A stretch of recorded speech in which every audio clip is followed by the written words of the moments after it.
8 hours na lang.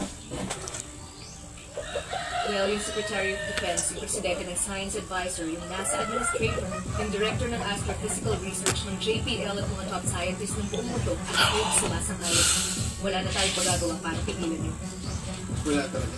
Tsaka alerto na lang sa military, nakarecall na ang mga off-duty personnel, kabantay na sila sa mga plano ng gobyerno. Pero wala na makakapigil sa Manila. Hindi ko ba sasabihin ng mga tao para sa evacuation? Kung sino ang paano. Hindi ko rin alam, no? Pero suspecha ko, malalaman na natin ang sinapin ng mga dinosaur dati.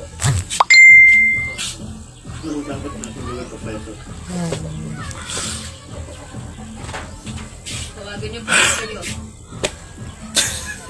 Tapos kumonekta kayo sa mga Earth Observatory, sa mga ground station at lahat ng Puya, mga anyway. Earth Monitor. Bantay kayo sa mga information. Alamin natin yung tungkol sa dark matter na yun. Oh, grabe na acting ha. Baka ito na ang trabaho ng science.